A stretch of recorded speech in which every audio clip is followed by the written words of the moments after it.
नमस्कार, मी सर्जेराव गायकवाड. शिवरत्न न्यूजमध्ये आपले सहर्ष स्वागत. तुळजापूर तालुक्यातील तामलवाडी पंचायत समिती गणातून सुशिक्षित उमेदवार सौ उषा दत्तात्रय शिंदे या काँग्रेस आणि महाविकास आघाडीच्या वतीने निवडणुकीच्या रिंगणात उभारलेले आहेत. त्यांचे पती श्री दत्तात्रय भास्कर शिंदे, पंचायत समितीचे माजी उपसभापती यांनी केलेल्या कामाच्या जोरावर त्यांनी निवडणुकीच्या रिंगणात उडी घेतली आहे. त्यांनी मतदारांना काय आवाहन केले ते पाहूयात. कांदा मातीमोल भावाने विकला जातोय आणि कर्जाचा डोंगर वाढतोय. आता बदल हवा, त्यामुळेच यावेळी माझा पाठिंबा सौ उषा दत्तात्रय शिंदे यांना. शेतकऱ्यांच्या वेदनाच समजत नाही या लोकांना. गल्लीपासून ते दिल्लीपर्यंत सगळेच सारखे. म्हणूनच नेतृत्व हवं. त्यासाठी माझं मत सौ उषा दत्तात्रय शिंदे यांना.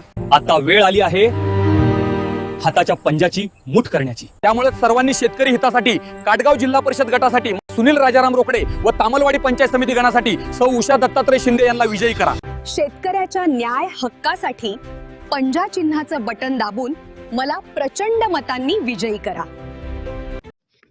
एका यशस्वी पुरुषामागं एका स्त्रीचा हात असतो, ही म्हण अगदी प्रचलित आहे.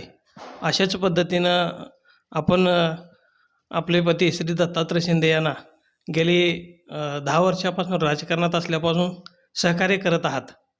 तर आता त्यांनी तुम्हाला राजकारणामध्ये आणून जनतेची सेवा करण्याची संधी दिलेली आहे, त्याबद्दल काय सांगाल? नमस्कार, मी उषा दत्तात्रय शिंदे, काँग्रेस महाविकास आघाडी यांच्याकडून तामलवाडी पंचायत समिती गणातून निवडणूक लढवत आहे. माझे चिन्ह आहे हाताचा पंजा. माझे पती श्री दत्तात्रय भास्कर शिंदे यांनी केलेली व करत असलेली कामे तुम्ही आजपर्यंत पाहिलीच आहेत. यापुढे मलाही काम करण्याची संधी तुम्ही सर्वजण द्याल अशी विनंती आहे. माझे चिन्ह आहे हाताचा पंजा. तुम्ही सर्वांनी हाताच्या पंजासमोरील बटन दाबून मला बहुमताने विजयी कराल ही सर्वांना विनंती. धन्यवाद. दिनांक 7 फेब्रुवारी रोजी EVM मशीनवरील हाताच्या पंजा चिन्हासमोरील बटन दाबा आणि काटगाव जिल्हा परिषद गटासाठी सुनील राजाराम रोकडे, तर तामलवाडी पंचायत समिती गणाच्या उमेदवार सौ उषा दत्तात्रय शिंदे यांना प्रचंड मतांनी विजयी करा.